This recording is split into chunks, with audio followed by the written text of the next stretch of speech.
அம்மா பாட்டியோட பர்ஃபார்மன்ஸ பாத்தீங்களா? சந்தோஷத்துல ஓவர் பர்ஃபார்மன்ஸ் எல்லாம் இருக்கு. 4-5 அவார்டு வாங்காம விட மாட்டாங்க போல இருக்கே. சும்மா பிச்சு உதறாங்களே. பின்ன பேரனுக்கும் பேத்திக்கும் கல்யாணம் நடக்க போதில்ல, அந்த சந்தோஷத்துல ரொம்ப குஷி ஆயிட்டாங்க. போடுறது பொய் சண்டையா இருந்தாலும் எப்படி ஒரிஜினல் மாதிரி ஆக்டிங் கொடுக்குறாங்க பாருங்க எங்க அம்மா. உன் பேரனை தூக்கி குப்பையில போடு. உன் பேரனை விட நான் பாத்திருக்கிற ராஜா எல்லா வகையிலயும் நல்லவன், நேர்மையானவன், ஒழுக்கமானவன். அவனுக்கு என் பொண்ண கல்யாணம் கட்டி வச்சா வாழ்க்கை முழுக்க சந்தோஷமா இருப்பான். என் பேரனும் நல்லவன் தான், ஒழுக்கமானவன் தான், நேர்மையானவனும் தான்.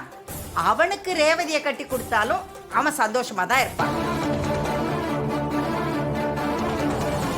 மாமா, இது ரொம்ப டூ மச்சா போய்கிட்டு இருக்கு. 2 பேரும் சேர்ந்து ஒரே ஆள வேற வேற ஆளா நினைச்சு புகழ்ந்து பேசுறது என்னால தாங்க முடியல மாமா. விடுங்க மாப்ள, எங்க அம்மாவுக்கு ரொம்ப நாள் ஏக்கம். அதான் ஆசை தீர கொட்டி தீக்குறாங்க. அது நாமளும் கேட்போம், விடுங்க. நீ என்னதான் கரடியா கத்துனாலும் என் பொண்ணு உன் பேரனுக்கு கிடைக்க மாட்டா. இன்னும் கொஞ்ச நேரத்துல என் பொண்ணுக்கும் டிரைவர் ராஜாவுக்கும் கல்யாணம் நடக்க போகுது.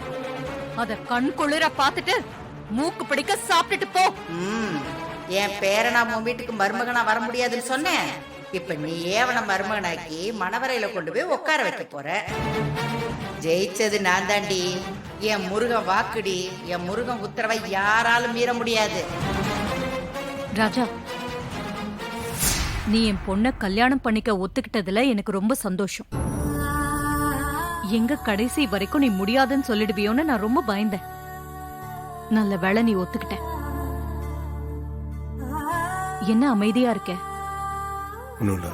ஒரு சின்ன விஷயம் மேடம். என்ன விஷயம் சொல்லு.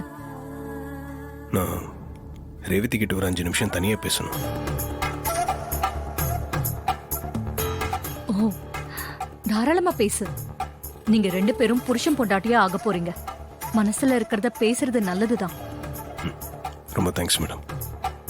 ஏப்பா, ஒரு நிமிஷம் இப்படி வாப்பா.